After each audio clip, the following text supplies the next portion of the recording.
오늘의 10분 말씀. 창세기 35장 23절부터 36장 8절까지입니다. 여러분, 가정이 흔들릴 때가 있습니다. 사랑하는 사람을 잃기도 합니다. 가족 안에 말하기 어려운 죄가 터지기도 합니다. 그럴 때 우리는 묻습니다. 이 가정은 이제 어떻게 되는가? 하나님의 약속은, 하나님의 은혜는 여기서 멈추는가? 바로 앞 본문에서 야곱은 사랑하던 라헬, 아내를 잃었습니다. 그리고 장자 루벤은 아버지의 첩 빌하와 동침하는 큰 죄를 저질렀습니다. 야곱의 집은 상처와 죄로 크게 흔들렸습니다. 그런데 오늘 본문은 뜻밖의 말로 이어집니다. 그 말은 야곱의 아들은 12이라. 상처와 죄가 있었지만 하나님의 언약은 무너지지 않았습니다. 오늘 본문은 무너질 것 같은 야곱의 집이 하나님의 은혜 안에서 12아들로 세워지는 장면입니다. 여기서 창세기의 중요한 표현 하나가 등장합니다. 바로 족보입니다. 성경 원어로는 흔히 톨레도트라고 부릅니다. 어렵게 생각할 필요는 없습니다. 창세기에서 족보는 단순한 가족 명단이 아닙니다. 하나님의 약속이 어디에서 어디로 흘러가는지 보여주는 이정표입니다. 창세기에는 이런 톨레도트 공식이 모두 11번 나옵니다. 오늘 본문에 나오는 창세기 36장 1절에 에서 곧 에돔의 족보는 이러하니라는 그 중에 9번째 톨레도트가 됩니다. 그리고 이 장면은 이삭의 세대가 막을 내리고 에서와 야곱의 길이 어떻게 갈라지는지를 보여줍니다. 오늘 본문이 보여주는 흐름은 크게 세 가지입니다. 첫째는 야곱의 집은 12아들로 완성됩니다. 이 12아들은 훗날 이스라엘 12지파와 연결됩니다. 둘째, 이삭의 세대는 막을 내립니다. 이삭은 죽어 조상에게로 돌아가고 그의 두 아들 에서와 야곱이 사이좋게 아버지를 장사합니다. 본문에는 자세히 나오진 않지만 창세기 전체 흐름으로 보면 그는 아브라함과 사라가 묻힌 막벨라 굴에 장사됩니다. 셋째, 에서는 약속의 땅 밖으로 이동을 합니다. 에서는 세일산에 거주하고 언약의 흐름은 야곱을 통해 이어집니다. 야곱의 가정은 라반 삼촌의 집이 있었던 밧 아람에서부터 약속의 땅까지 참 파란만장한 길을 걸어왔습니다. 속임도 있었습니다. 갈등도 있었습니다. 죽음도 있었습니다. 죄도 있었습니다. 그래도 하나님은 그 집을 버리지 않으셨습니다. 하나님의 은혜는 야곱의 집을 붙들었고 그 집을 12아들로 세우셨습니다. 여러분, 성경에서 한 언약 인물의 죽음은 끝이 아닙니다. 이것은 중단이 아니라 세대 전환의 자리입니다. 우리에게도 우리가 책임져야 할 시대가 있습니다. 그리고 우리가 믿음으로 넘겨주어야 할 다음 세대가 있습니다. 족보는 우리에게 묻습니다. 나는 하나님의 약속 앞에서 어떤 삶을 남기고 있는가? 오늘 이 족보를 통해 야곱의 집을 붙드신 하나님의 은혜를 보고 우리의 가정과 다음 세대를 다시 돌아보는 시간 되시길 바랍니다. 오늘 본문은 크게 두 부분으로 나눌 수 있습니다. 첫 번째는 이삭의 톨레도트, 족보의 종결부입니다. 두 번째는 에서의 족보입니다. 먼저 첫 번째 본문을 살펴보겠습니다. 이삭의 톨레도트가 어떻게 마무리되는지 보겠습니다. 성경은 이렇게 기록합니다. 야곱의 아들은 12이라. 레아의 아들들은 첫째 아내죠. 야곱의 장자 루벤과 그 다음 시므온과 레위와 유다와 이사갈과 스불론이요. 24절. 라헬의 아들들은 둘째 아내죠. 요셉과 베냐민이며, 그리고 25절. 라헬의 여종 빌하의 아들들은 단과 납달리요. 26절. 레아의 여종 실바의 아들들은 갓과 아셀이니 이들은 야곱의 아들들이요 밧단 아람에서 그에게 낳은 자더라. 여기서 먼저 보아야 할 것은 이것입니다. 야곱의 아들들은 12이라. 참 놀라운 말입니다. 왜냐하면 바로 앞선 본문에서 야곱의 집은 너무나도 심하게 흔들렸기 때문입니다. 라헬은 죽었습니다. 베냐민은 어머니의 죽음 속에서 태어났습니다. 그리고 장자 루벤은 아버지 첩 빌하와 동침하는 큰 죄를 저질렀습니다. 그런데 본문은 그 흔들림 뒤에 이렇게 말합니다. 야곱의 아들은 12이라. 야곱의 집에는 상처와 죄가 있었지만 하나님의 언약은 무너지지 않았습니다. 이 12아들은 단순한 가족 명단이 아닙니다. 앞으로 이스라엘 12지파가 세워질 기초입니다. 야곱의 집은 완벽해서 세워지는 것이 아닙니다. 하나님의 은혜가 붙들었기 때문에 세워진 것입니다. 여기 족보에는 중요한 특징이 있습니다. 이 아들들의 순서를 잘 보면 출생 순서대로 되어 있지 않습니다. 먼저 레아의 아들들이 나옵니다. 그 다음은 라헬의 아들들이 나옵니다. 그 다음은 라헬의 여종 빌하의 아들들이 나옵니다. 마지막으로 레아의 여종 실바의 아들들이 나옵니다. 그러니까 이 족보는 단순히 누가 먼저 태어났는가를 말하는 순서가 아닙니다.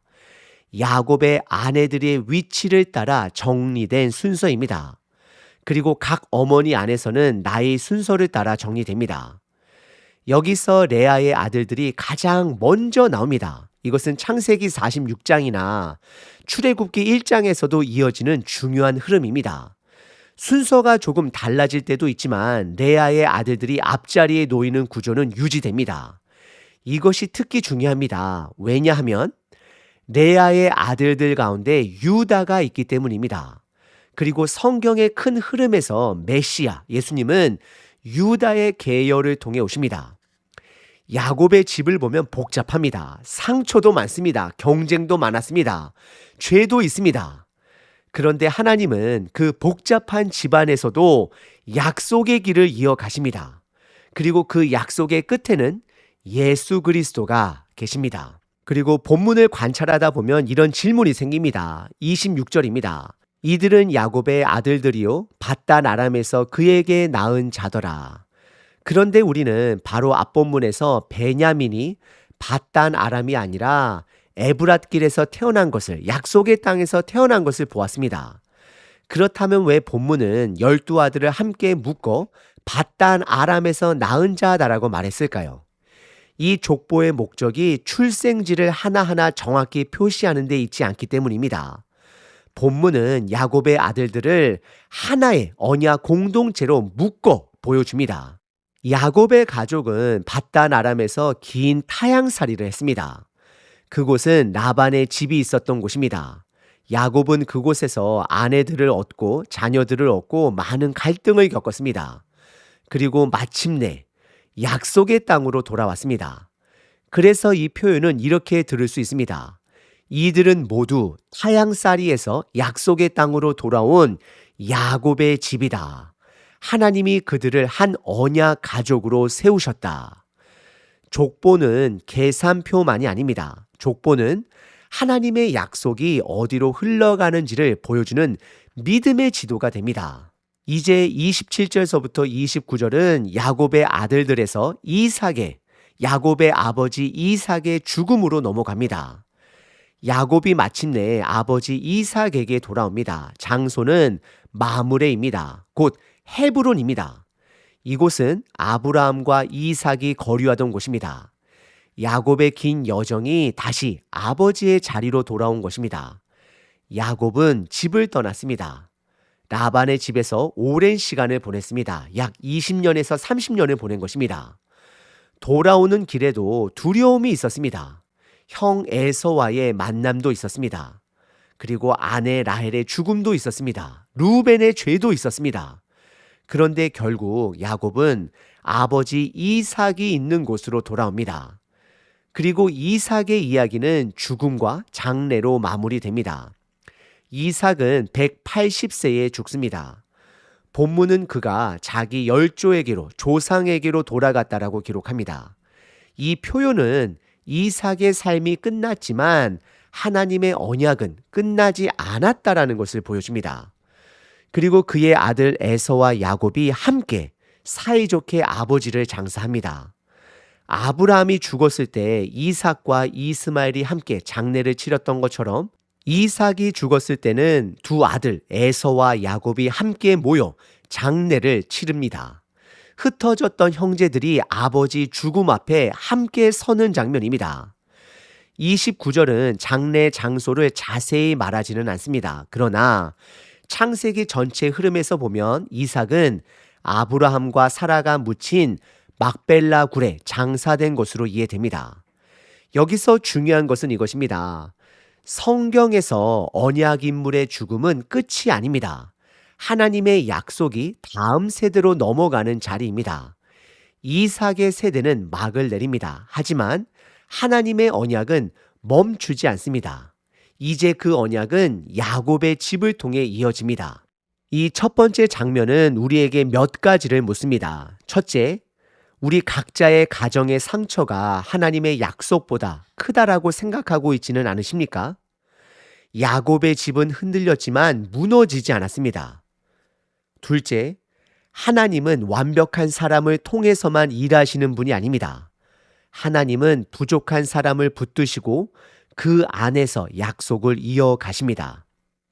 셋째, 한 세대의 죽음은 끝이 아닙니다. 믿음 안에서는 다음 세대로 넘어가는 자리입니다. 넷째, 우리는 무엇을 남기고 있습니까? 재산보다 중요한 것은 믿음의 흐름입니다. 성과보다 중요한 것은 하나님의 약속 앞에 선 삶입니다. 족보는 우리에게 묻습니다. 나는 하나님의 약속 앞에서 어떤 삶을 다음 세대에게 남기고 있는가? 이제 다음 장면에서는 에서의 족보가 등장합니다. 그리고 에서가 약속의 땅 밖으로 이동하는 장면을 통해 언약의 흐름이 어떻게 야곱을 통해 이루어지는지를 보게 될 것입니다. 두 번째 본문은 에서의 족보입니다. 36장 1절부터 8절까지입니다. 첫 번째 본문에서 이삭의 세대가 막을 내렸습니다. 이제 성경은 바로 야곱의 이야기로 넘어가지 않습니다. 먼저 야곱의 형 에서의 족보를 말합니다. 이것은 창세기의 중요한 흐름입니다. 아브라함이 죽은 뒤에는 먼저 이스마엘의 족보가 나오고 그 다음 이삭의 이야기가 이어졌습니다. 마찬가지로 이삭이 죽은 뒤에는 먼저 형 에서의 족보가 나오고 그 다음 야곱의 이야기가 이어집니다. 그러니까 형 에서의 족보는 그냥 지나가는 명단이 아닙니다. 하나님의 약속이 누구를 통해 이어지는지 보여주는 전환 장면입니다. 1절은 이렇게 말합니다. 에서 곧 에돔. 이 표현이 중요합니다. 개인 에서가 민족 에돔으로 확장되고 있기 때문입니다.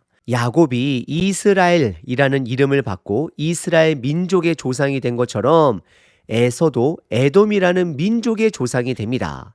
그래서 창세기 36장은 에서 한 사람만 말하지 않습니다. 그에게서 시작되는 에돔의 역사를 보여줍니다. 여기에서 에서는 세 아내를 통해 5 아들을 낳습니다. 아다에게서 엘리바스가 태어납니다. 바스맛에서 루엘이 태어납니다. 오홀리바마에게서 여우스와 얄람과 고라가 태어납니다. 그런데 여기서 한 가지 어려운 부분이 있습니다. 에서의 아내 이름들이 앞서 창세기 26장 34절과 28장 9절에 나온 이름들과 완전히 일치하지 않습니다. 억지로 다 맞추려고 하다 보면 오히려 본문이 복잡해집니다. 같은 사람의 다른 이름일 수도 있습니다. 전해지는 과정에서 차이가 생겼을 수도 있습니다. 여러 자료가 정리되면서 족보 안에 유동성이 생겼을 수도 있습니다. 분명한 것은 이 문제를 완전히 풀기는 쉽지 않다라는 점입니다. 하지만 여기서 더 중요한 것은 이것입니다. 성경이 에서를 어떻게 다루고 있느냐입니다. 에서는 언약의 중심 계보 밖에 있습니다. 하지만 성경은 에서를 없는 사람처럼 지우지 않습니다. 그의 아내들을 기록합니다. 그의 아들들을 기록합니다. 그에게는 에돔이라는 민족이 시작되는 것도 기록합니다. 이것은 하나님의 시야가 좁지 않다라는 것을 보여줍니다. 하나님은 언약의 중심을 야곱에게 두셨지만 에서의 삶과 후손도 하나님의 섭리 밖에 두지 않으셨습니다. 다만 본문은 분명히 구분합니다. 에서의 후손도 번성합니다. 그러나 언약의 흐름은 야곱을 통해 이어집니다. 이제 6절부터는 본문은 에서가 어디로 가는지를 보여줍니다. 에서는 아내들과 자녀들과 집의 모든 사람을 이끌고 떠납니다. 가축과 짐승과 재물도 함께 이끌고 갑니다. 본문은 그 이유를 분명히 말합니다. 두 사람의 소유가, 즉 에서와 야곱의 소유가 너무 많았습니다. 그들이 함께 거주하던 땅이 그들의 가축을 감당할 수 없었습니다. 이 장면은 아브라함과 롯이 분리되던 장면을 떠오르게 합니다.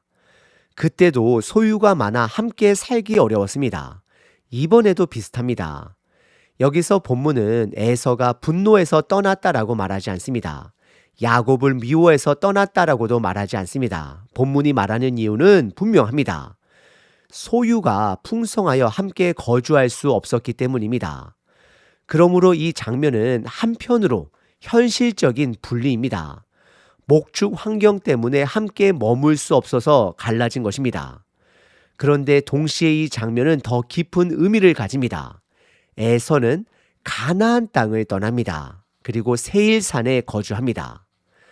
가나안은 하나님이 아브라함과 이삭과 야곱에게 약속하신 땅입니다. 그런데 에서는 그 땅 밖으로 이동합니다.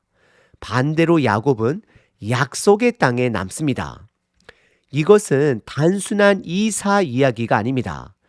약속의 땅이 야곱의 계보를 중심으로 정리되는 장면입니다. 에서는 번성했지만 약속의 땅을 떠났고 야곱은 흔들렸지만 약속의 자리 안에 남았습니다. 여기서 우리는 중요한 차이를 봅니다. 겉으로 보면 에서도 잘 됩니다. 자녀도 있고 재산도 있고 사람도 많습니다. 민족도 됩니다. 하지만 창세기가 묻는 질문은 이것입니다. 얼마나 많이 가졌는가가 아닙니다. 하나님의 약속 안에 있는가입니다. 에서는 많은 것을 가지고 세일로 갑니다.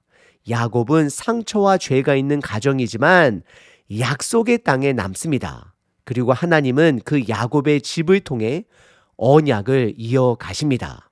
이 장면은 예수님을 바라보게 합니다. 예수님은 완벽한 집안이 아니라 상처 많고 죄 많은 야곱의 계보 가운데 오셨습니다. 그 계보 안에는 유다가 있습니다. 그리고 하나님은 그 유다의 계열을 통해 메시아, 그리스도, 예수님을 보내셨습니다. 이것이 복음입니다. 하나님은 흠 없는 사람들만 골라 약속을 이루신 것이 아닙니다. 죄와 상처가 있는 역사 속에서도 하나님의 구원을 이루셨습니다. 그래서 우리는 야곱의 집을 보며 절망하지 않습니다. 에서의 번성을 보며 흔들리지도 않습니다. 하나님의 약속은 눈에 보이는 크기만으로 판단할 수 없습니다. 하나님의 약속은 하나님이 붙드시는 자리에서 이어집니다. 우리의 삶에 상처와 죄가 있어도 하나님의 약속 안에 머무는 것이 가장 큰 은혜이며 다음 세대에 남겨야 할 가장 중요한 유산이 됩니다. 여러분, 오늘 본문은 족보를 통해 한 가지 흐름을 보여주었습니다. 야곱의 집은 상처와 죄 속에서도 12아들로 세워졌습니다. 이삭의 세대는 막을 내렸지만 하나님의 약속은 멈추지 않았습니다. 그리고 에서는 약속의 땅 밖으로 떠났지만 언약의 흐름은 야곱을 통해 계속 이어졌습니다. 우리가 붙들어야 할 것은 이것입니다. 하나님의 약속은 완벽한 가정에서만 이어지지 않습니다. 하나님의 은혜는 상처 많은 집도 붙드시고 죄 많은 사람도 다시 세우십니다. 그러므로 우리는 우리 가정의 약함만 보고 낙심하지 말아야 합니다. 내 삶의 실패만 보고 하나님의 약속이 끝났다라고 말하지 말아야 합니다. 동시에 우리는 물어야 합니다. 나는 지금 약속의 땅에 머물고 있는가? 눈에 보이는 풍요만 따라가고 있지는 않은가? 우리에게도 책임져야 할 시대가 있습니다. 그리고 믿음으로 넘겨주어야 할 다음 세대가 있습니다. 우리가 남길 것은 단지 소유가 아닙니다. 하나님의 약속 앞에 선 믿음입니다. 오늘 이 족보 앞에서 우리 자신을 조용히 돌아보면 좋겠습니다. 내 가정은 어디를 향해 가고 있습니까? 내 삶은 무엇을 남기고 있습니까? 나는 다음 세대에 어떤 믿음의 길을 보여주고 있습니까? 상처가 있어도 하나님의 약속 안에 머무는 것, 그것이 우리가 붙들어야 할 가장 큰 은혜입니다. 아멘. 항상 기뻐하라. 쉬지 말고 기도하라. 범사에 감사하라.